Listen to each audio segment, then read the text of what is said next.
Una luz misteriosa surca los cielos. No sabes lo que es. Se aproxima hacia ti.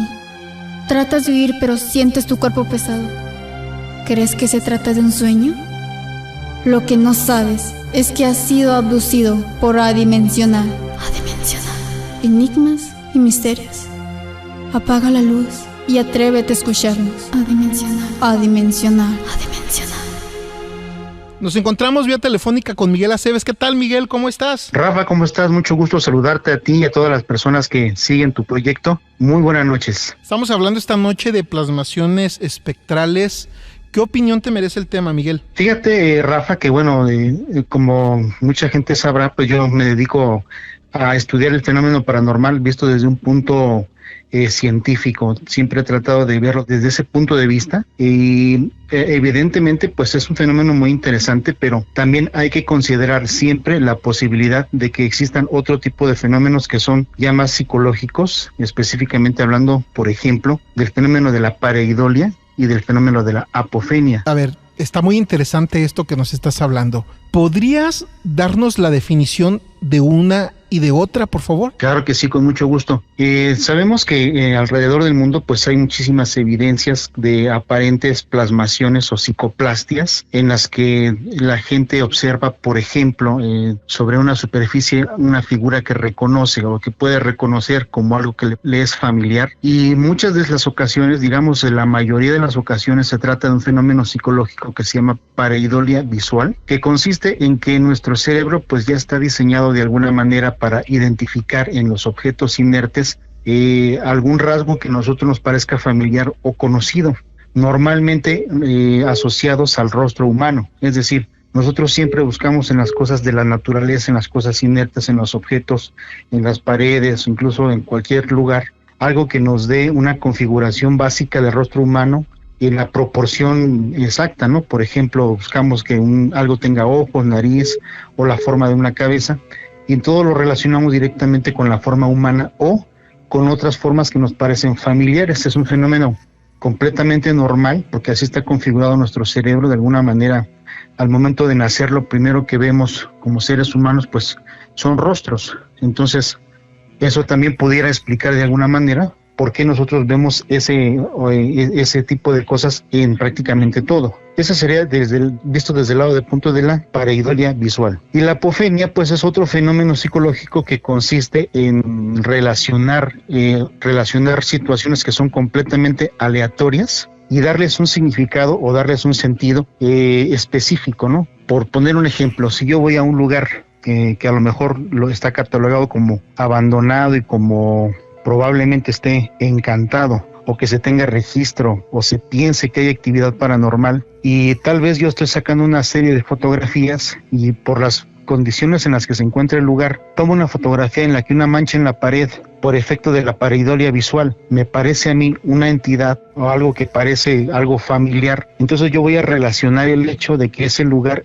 supuestamente encantado me está dando una señal o me está dando una evidencia de que efectivamente existe una entidad. Entonces estoy relacionando dos hechos que son completamente aleatorios, independientes en una sola idea. Más o menos eso sería la apofenia. O sea, el inconsciente haciendo de las suyas. Exactamente. Por ejemplo, podemos ver muchísimos ejemplos, sobre todo viéndolo desde el punto de vista religioso. Hemos visto muchos casos en los que aparecen supuestas imágenes, por ejemplo, ¿no?, de la Virgen de Guadalupe, y a lo mejor lo ven la gente en un tronco de árbol, una mancha en la pared, de humedad, ¿no?, por ejemplo, y llega el grado en que inmediatamente la persona relaciona, como bien tú lo dices, relaciona el hecho de que aparezca una mancha que tiene la figura parecida a la Virgen de Guadalupe, y algunos de ellos incluso se llegan a aprovechar de esta situación y llegan a lucrar con ese tipo de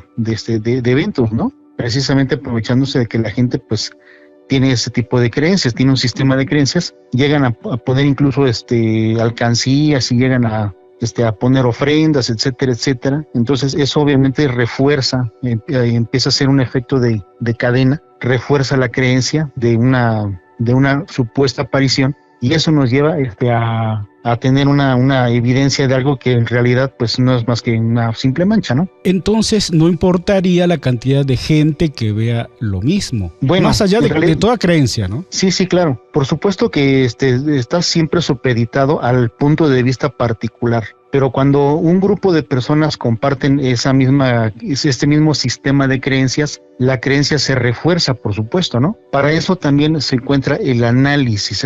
Yo creo que es la parte más importante de toda persona que se dedica a hacer investigación paracientífica. La parte del análisis es muy, muy, muy básica. Obviamente, a partir de ella, pues se puede determinar si estamos ante un verdadero fenómeno o no. Lógicamente, la mayoría de las evidencias o de las supuestas evidencias pues no son realmente fenómenos paranormales, y sin embargo existen algunos casos que son muy interesantes, pero aquí es donde viene la parte del análisis, ¿no? Un análisis muy serio, objetivo, siempre tratando de utilizar el método científico de investigación, siempre tratando de descartar todo aquello que nos pudiera producir un fenómeno físico explicable a través del método científico o a través de la física tradicional. Y bueno, son muy pocos, o sea, a pesar de que yo siempre he tratado de mantener una ideología más escéptica, ¿no? Pero hay que reconocer que también dentro de toda la gama de fenomenología, dentro de todos las evidencias que existen en el mundo, hay algunas que son muy interesantes, que son dignas realmente de una investigación. O sea, al no explicar la ciencia, ese sería el parámetro para efectivamente paranormal, para titularlo así. Exactamente. Así es, o sea, la idea sería siempre tratar de agotar todas las posibilidades explicables, por supuesto a través del método científico o a través de los conceptos de la física tradicional, para poder darle una connotación de algo que sea paranormal, que bueno, dicho sea de paso, lo paranormal, etimológicamente hablando, significa algo que está fuera de lo normal, pero más bien yo lo catalogaría como algo que está fuera de lo conocido o fuera de lo estudiado. Oh, mucho mejor el concepto. Sí, porque también hay que decirlo que hay muchas cosas que probablemente tienen una explicación dentro de algún sistema físico que nosotros desconocemos o que la ciencia al día de hoy todavía no alcanza a explicar. Miguel, entonces así es. ¿Has tenido experiencias o has cubierto algún caso de plasmaciones de tipo espectral? Bueno, en mi caso, ya tengo algunos años practicando la transcomunicación instrumental, que bueno, es una técnica básicamente y en reducidas palabras para poder tener comunicación con supuestas entidades que están fuera de nuestro plano existencial o fuera de nuestras 3 dimensiones. Entonces, como tal, pues sí he obtenido muchas experiencias, por ejemplo, con psicoimágenes, que es parte de la transcomunicación instrumental. Obviamente muchas de ellas las tengo catalogadas, o la mayoría de ellas las tengo catalogadas como pareidolias visuales, y sin embargo muchas de ellas son muy interesantes porque bueno, tienen detalles sumamente elaborados que la verdad sí a cualquier persona, por muy escéptico que sea, te dejan pensando, te dejan pensativo con la posibilidad de que realmente estemos ante algo que esté fuera de una explicación científica. Y tengo algunas cosas, tengo muy poquitas, pero tengo algunas imágenes que definitivamente ya, por más que lo he intentado y por más que he tocado el tema con especialistas, no encontramos una explicación científica, lógica, y esas sí las tengo como que por aparte, como algo que probablemente sí sea paranormal. Así es. ¿Qué tipo de psicoimágenes has podido captar o capturar? Bueno, he utilizado al día de hoy 3 técnicas. La primera es una técnica que se llama por retroalimentación, que inventó en los años 80 un radiotécnico alemán que se llamaba Klaus Schreiber. Esta persona era asidua a grabar psicofonías, que bueno, también es otro tema muy largo, porque también ahí existe la pareidolia auditiva, por supuesto. Pero esta persona era muy asidua a escuchar psicofonías, a grabar psicofonías. Desafortunadamente pierde a su hija mayor, Karen, que se llamaba, en un accidente automovilístico, su hija de 18 años. Fue algo que le pareció bastante trágico, lógicamente, por supuesto. Y se obsesionó en tratar de comunicarse con ella a través de las psicofonías. Y la historia cuenta que fue precisamente a través de psicofonías que el señor Scraver recibe instrucciones de cómo poder ver a su hija en la pantalla o en el monitor de una televisión de bulbos. Y así es como nace la técnica de las psicoimágenes por retroalimentación. Que bueno, se trata de hacer una especie de sistema autorreferencial de imagen, una especie de bucle conectando una videocámara al monitor de una televisión, encontrándolas una con la otra, de tal suerte que se cree un efecto Droste, que es el mismo efecto que se produce cuando juntas un espejo enfrente del otro, se reproduce una imagen multiplicada al infinito. Eso es lo que hace el efecto de retroalimentación precisamente. Wow. Una videocámara grabándose a sí misma. Entonces, dentro de ese efecto de imágenes multiplicadas al infinito, tienes que encontrar un punto en el que empiezas a ver una serie de haces luminosos que van y vienen. Y dentro de esa serie de haces luminosos, el señor Scraver logró comunicarse, logró ver no solamente a su hija, sino a muchas otras cosas, ¿no? Se supone que a través de esta técnica, pues se tiene contacto con otro mundo, un mundo supuestamente espiritual o del más allá o de otra dimensión. Realmente eso no lo sabemos todavía, por supuesto, o sea, está muy lejos todavía de saber exactamente de qué se trata, pero el señor logra imágenes impresionantes, muy detalladas, muy difíciles de refutar, y replican el experimento muchas personas alrededor del mundo, con resultados muy interesantes, y es uno de los experimentos que yo he llevado a cabo, con resultados pues también que llaman bastante la atención. Si uno se pone especial atención en este sistema, cómo es que funciona, cuáles son las bases, en realidad qué es lo que sucede cuando haces esto. Podemos ver en la pantalla campos optoelectromagnéticos, y es muy curioso que a través de estos campos optoelectromagnéticos se puedan conjuntar de tal suerte que creen una imagen similar a un paisaje, un rostro humano, etcétera, etcétera, ¿no? O sea, es bastante interesante.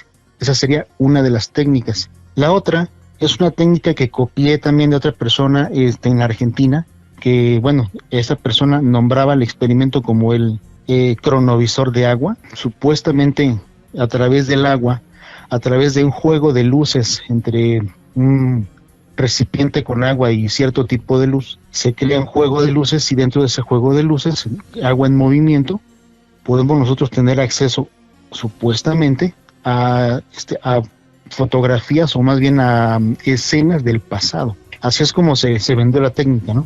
Perdón que te interrumpa. Sí. Esta técnica, donde tú puedes captar imágenes o seres del pasado, ¿la has puesto en práctica? Sí, efectivamente. Sí, de hecho yo tengo algunos años. ¿Qué tipo de entidades has captado? Pues aquí está muy interesante, Rafa, porque sí tengo una colección bastante amplia de fotogramas que son dignos de revisarlos, son dignos de estudio, ¿no? Porque sí son, obviamente yo todos los tengo yo catalogados como pareidolia visual. ¿Por qué? Evidentemente los tengo así porque el momento en que yo ya haga una afirmación categórica de que estoy ante un fenómeno paranormal y tengo una psicoimagen en mis manos, tal vez eso me trunque para seguir en el estudio del fenómeno. O sea, y pienso yo que eso me limitaría de alguna forma, ¿no? A hacer decirlo de forma categórica. O sea, creo que eso truncaría a cualquier persona a continuar con el estudio del fenómeno.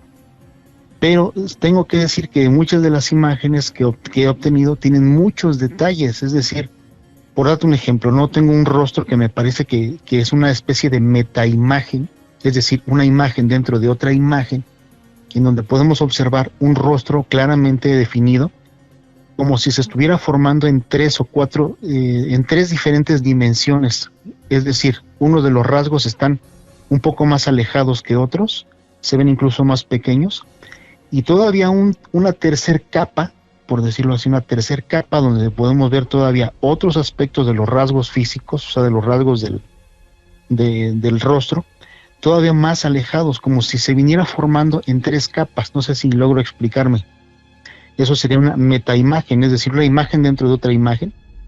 Y uno de los ojos, el ojo principal, que sería el personaje principal del fotograma, uno de los ojos se ve sumamente definido, de tal suerte que se nota perfectamente la esclerótica del ojo, la córnea, se ve el iris, todo, las tonalidades, diferentes las tonalidades, incluso la parte de la ceja, la parte de esta parte del rostro de la ceja, se ven muy definidas. Entonces, eso te deja pensando si realmente estamos ante una pareidolia.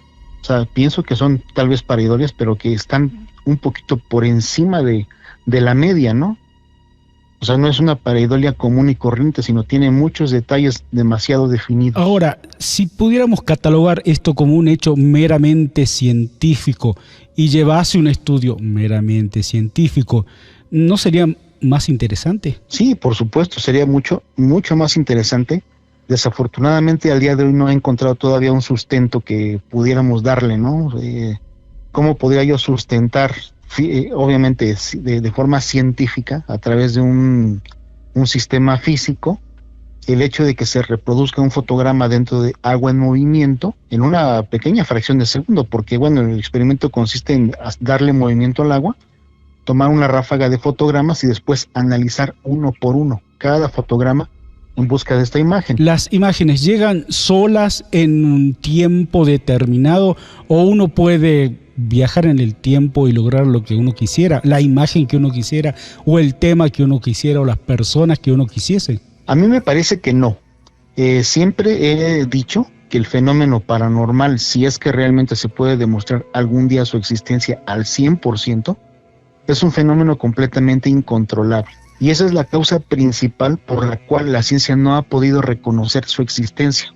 Simplemente porque para que sea un hecho científico, tiene que ser reproducible y controlable en condiciones de laboratorio. ¿Me explico? O sea, esa sería la definición correcta. Y es un fenómeno que no podemos controlar porque se produce cuando quiere, como quiere, de la forma que quiere. Pudiéramos estar tal vez mucho tiempo intentándolo y nunca conseguir nada, y de repente conseguir una evidencia, un resultado así, incluso sin hacer ningún esfuerzo, ¿no? Entonces esa es una de las causas principales por las que la ciencia pues no puede todavía reconocer este tipo de fenómenos, porque no se pueden controlar en condiciones, no son controlables, vamos. Miguel, desafortunadamente. Nos habías comentado sobre otra técnica más. ¿Cuál es? La otra técnica se usa una bola de cristal, también es con agua. Se utiliza un recipiente de vidrio completamente liso, se llena con cierta cantidad de agua y se utiliza una tintura vegetal. Bueno, en mi caso yo utilizo un tinte vegetal y utilizo una bola de cristal precisamente para tapar este recipiente, una bola de cristal que sea completamente pura, que no tenga ninguna imperfección y que lógicamente embone bien en la tapa del recipiente de vidrio, que lo cubra por completo. Damos movimiento al agua y por encima de la bola de cristal se toma una ráfaga de fotografías. Y más o menos es lo mismo, ¿no? Es decir, vamos a crear un juego de luz y sombra a través del agua, una fuente de luz que ilumine el sistema y el movimiento del agua con la tintura, para crear un juego de luz y sombra, que eso se supone que de ahí vamos a formar las imágenes. ¿Tiene algún nombre esta técnica? Yo lo llamo así muy simple, psicoimágenes con bola de cristal nada más. No tiene ningún nombre específico. Lo copié de un experimentador en Estados Unidos, que es bastante famoso en cuanto a las psicofonías. Yo siempre he tratado de replicar los experimentos. ¿Por qué? Porque obviamente viéndolo desde el punto de vista escéptico, viéndolo desde el punto de vista objetivo, pues si nosotros tenemos duda de algo, siempre que tengamos duda de cualquier tipo de experimento, de fenómeno, hay que llevarlo a cabo. Es decir, vamos a observar cómo lo hacen otras personas, qué resultados han obtenido, y lo vamos a reproducir el experimento para ver qué tan cierto es o no, o qué tan fácil es o no, o factible, para obtener algún resultado, ¿no? Una vez que se entiende perfectamente cómo funciona el experimento, una vez que se entiende la mecánica, bueno, ya nosotros podemos ir incluso agregando algunas otras cosas, ¿no? A lo mejor cambio, por ejemplo, una fuente de luz blanca por una fuente de luz ultravioleta o una fuente de luz infrarroja, aprovechando que todos los colores tienen diferentes longitudes de onda y que por lo tanto me pudieran dar un resultado diferente al momento de hacer el análisis. Digamos que experimentas con todas tus variables. Exactamente, hay que buscar variables. Una vez que entiendes el experimento, bueno, y ves los resultados que han tenido otras personas, pues ya puedes ir implementando un estilo propio, ¿no? Podríamos decir que un estilo propio. ¿Cuál es la plasmación o psicoimagen espectral que más te haya sorprendido dentro de tus experimentos? o que más te haya conmocionado, por decirlo de alguna manera. Cuéntanos. Pues fíjate que obviamente sabemos que hay una plasmación, podríamos decir que es una especie de proyección energética. Así es como lo tienen definido, ¿no? Es decir, una plasmación, ya sea una plasmación en piedra, por ejemplo, o en algún objeto, lo tienen definido como una reminiscencia energética, una proyección psíquica, por decirlo, ¿no? Por eso se llaman psicoplastías o plasmaciones psíquicas. Entonces, viéndolo desde ese punto de vista, una que tengo muy, muy interesante fue a través de un experimento en el que utilicé luz ultravioleta con el método de retroalimentación de Schreiber. En uno de los fotogramas vi una mancha muy rara que tenía una forma, no tenía ninguna forma específica, ¿no? Entonces, al momento de hacer el análisis del fotograma, quise aplicarle un filtro de luz para ver si a través de un filtro de luz podía yo mejorar la imagen o podía yo ver alguna otra cosa, y me di cuenta a través de un filtro que de la pantalla o del monitor de la televisión sale una especie de haz, pero no parece ser un haz de luz, sino más bien parece más una sustancia viscosa. Entonces es bastante raro porque es algo que se proyecta. Bueno, estás comentando esto y se me figura así como ectoplasma, ¿no? Ándale, bueno, pudiéramos decir que es algo similar, así, algo viscoso, que sale de las limitaciones o sale de las limitaciones del marco de la televisión, se proyecta hacia afuera del monitor y cae al suelo haciendo una curva. Y obviamente este fenómeno lo pude observar solamente aplicando un filtro de luz, por lo que por supuesto descarté que se tratara de un haz de luz o de un efecto de lens flare. Imposible catalogarlo como un lens flare porque bueno, sabemos que el lens flare sale directamente de una fuente de luz y tiene cierta simetría, pero esto no tenía ninguna simetría, sino que forma una curva como si se tratara de algo viscoso y cae al suelo. Y aparte no era algo que pudiéramos catalogar como un haz de luz, porque tuvimos que aplicarle luz para poderlo observar. O sea, era algo oscuro, era una especie de como dices tú, de plasma, no sé, como de ectoplasma, una cosa viscosa, cae al suelo haciendo una curva. Entonces, para mí esa es la más interesante que tengo, porque es así, tuve la oportunidad de escuchar de la opinión de algunos expertos en fotografía, de algunos expertos en video, y la verdad es que todos coincidimos en que no sabemos de qué se trata, o sea, no sabemos exactamente qué es lo que se logró registrar en ese experimento. Y esta materia plasmática, cuando cae al piso, ¿desaparece? O sea, ¿desaparece de tu rango visual? ¿O llevó una dirección definida? ¿O qué tipo de movimiento hizo? Pues lo único que tomó dirección hacia el piso, pero como parte del experimento es poner fija una cámara para que esté grabando lo que sucede en la pantalla, ya no supimos cuál fue el destino final. Otra cosa que es interesante de ver es que este fenómeno se produjo en un 16avo de segundo, es decir, no fue algo que fuera constante, sino que el experimento, parte del análisis de este tipo de experimento es tratar de revisar varios fotogramas por segundo en busca de alguna anomalía. Pero este fenómeno que se dio del plasma que cae hacia abajo en forma de curva solamente se presentó en un fotograma con una duración de un 16avo de segundo. Entonces está muy curioso. Durante ese mismo experimento, Rafa, logré captar una imagen que es muy similar, muy similar a un paisaje, de tal manera que podemos ver perfectamente bien definido al fondo del supuesto paisaje una cadena montañosa, en la parte del medio un cuerpo de agua perfectamente bien definido como si fuera un lago tranquilo, y como personaje principal, prácticamente de frente, un pino, pero la forma muy bien definida de un pino, así como todo el mundo lo conocemos, ¿no? Entonces, esta imagen me pareció también bastante interesante si nos ponemos a pensar que lo que realmente estamos viendo en la pantalla en el monitor de la televisión es una videocámara grabándose a sí misma, o estamos viendo un campo optoelectromagnético, es decir, ondas electromagnéticas reflejadas en forma de vistas a través de un monitor, y que estas ondas electromagnéticas se configuren de tal manera que formen un paisaje. O sea, es muy, muy, muy curioso. Muy nítida la imagen del paisaje, o algo Sí. borrosa. Sí.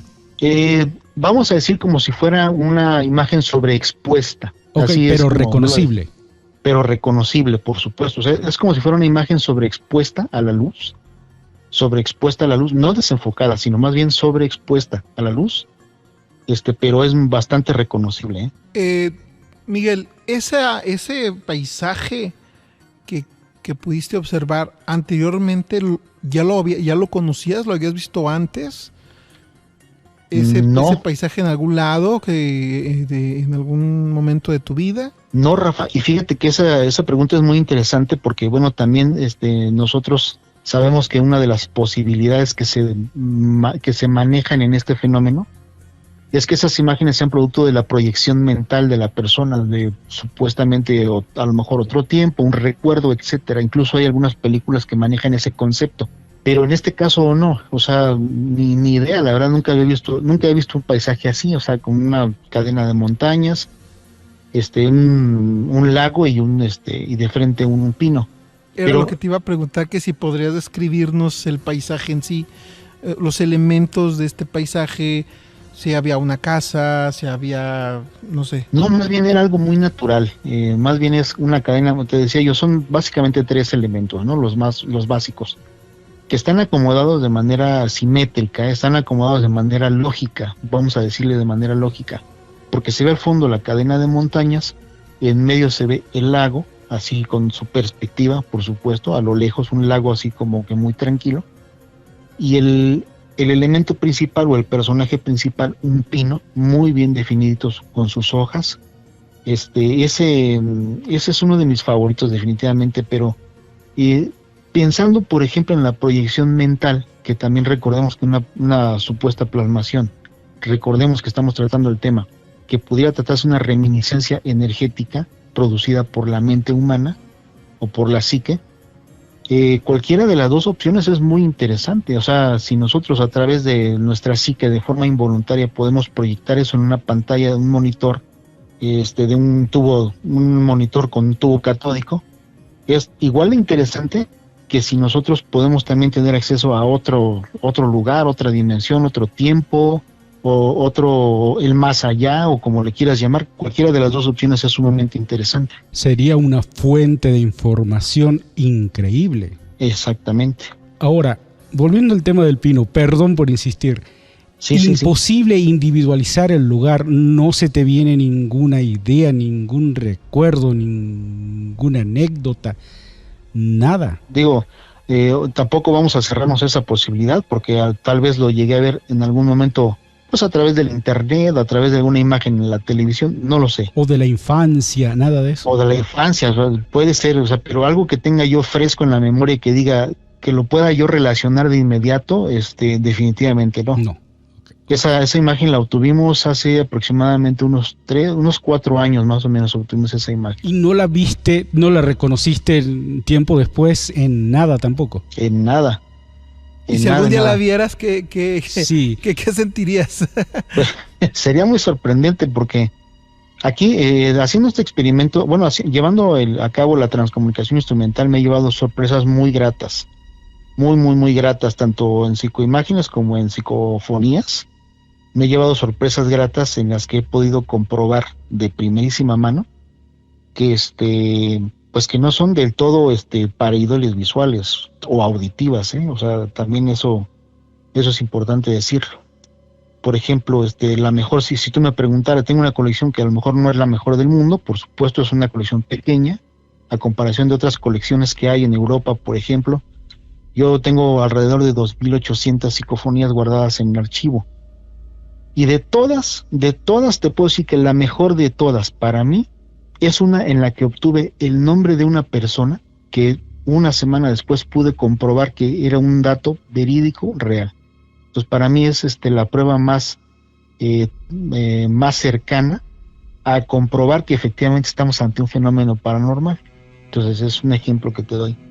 ¿Cuál es tu teoría después de estos experimentos que has llevado a cabo y donde has captado psicoimágenes y plasmaciones y pues cosas realmente increíbles?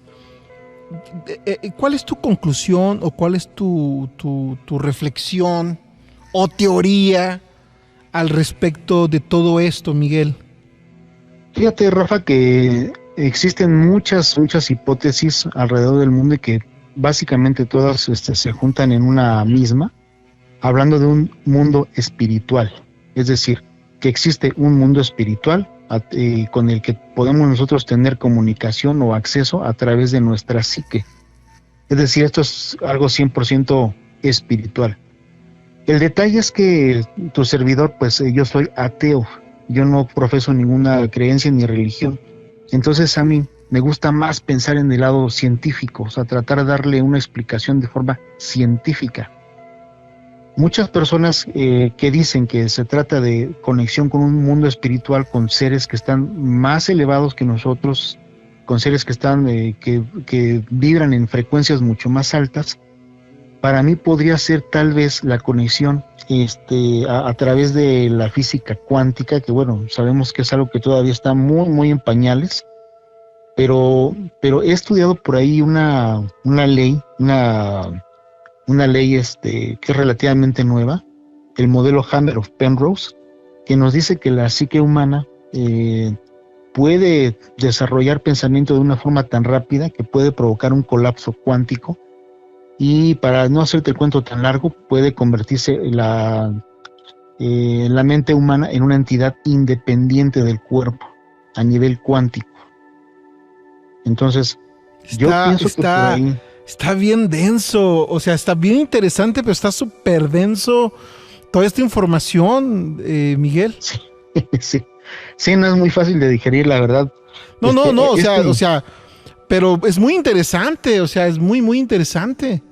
Ya entramos a los terrenos de la física cuántica y tú te quedas así como que, o sea, a la torre, o sea, esto es algo muy... O sea, tal vez la gente común y corriente no le da el interés o la importancia o la relevancia a estos tipos de temas, pero que tienen una connotación. Si nos vamos más allá de la creencia y de la cuestión de la X, lo que tú quieras, tiene una connotación científica bien tremenda, ¿eh? Sí, la verdad que sí. Mira, básicamente lo que dice esta teoría, se llama teoría de la reducción objetiva orquestada, así es como se llama, cualquier persona lo puede buscar.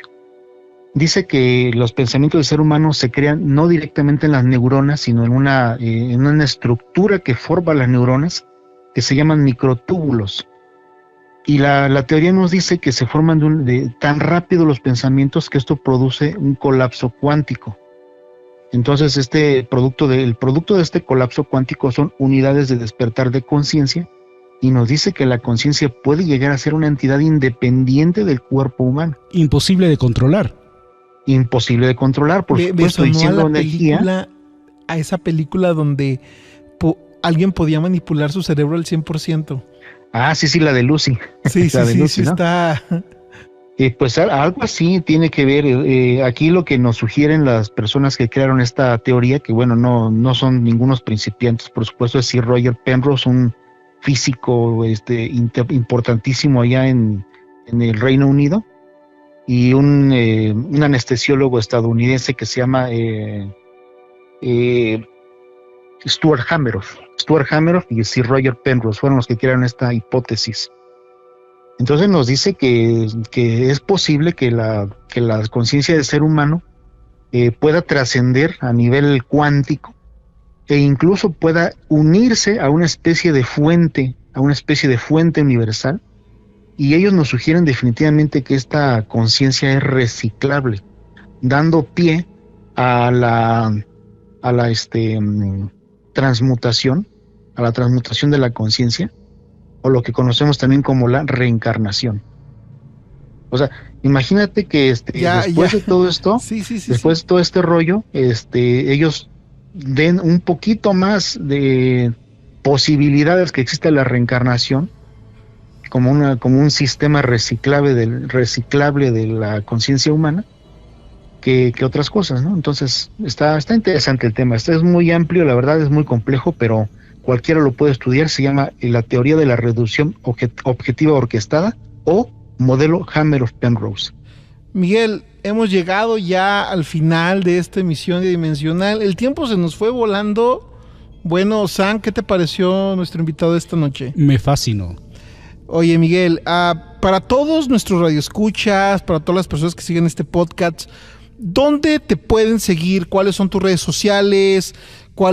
Si tienes algún canal en YouTube, ¿cómo pueden seguirte?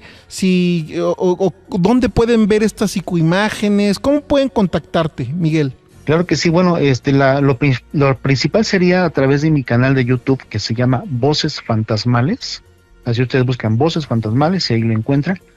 Ahí he tratado de presentarles parte de los resultados que he obtenido en estos años de experimentación con la transcomunicación. Incluso tengo tutoriales donde les explico paso a paso cómo hacer los experimentos, tanto de psicoimágenes como de psicofonías, y también paso a paso cómo hacer el análisis de cada uno de ellos. Entonces aquí sería una buena oportunidad para que las personas que están interesadas en este tema puedan iniciarse, y ahí por supuesto pues voy a estar ahí al pendiente por si necesitan que se les apoye, escuchar sus comentarios, leerlos por supuesto, y apoyarles si es que desean empezar con este mundo tan fascinante.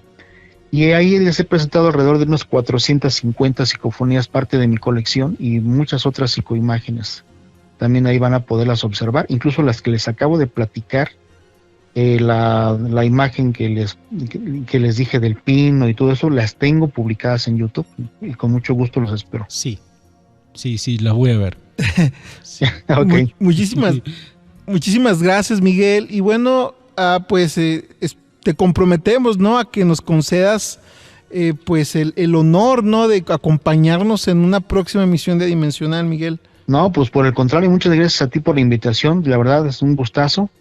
Y pues sí, cuando gustes estamos a la orden, por supuesto. Muchísimas gracias. Y así, amigos, llegamos al final de Dimensional.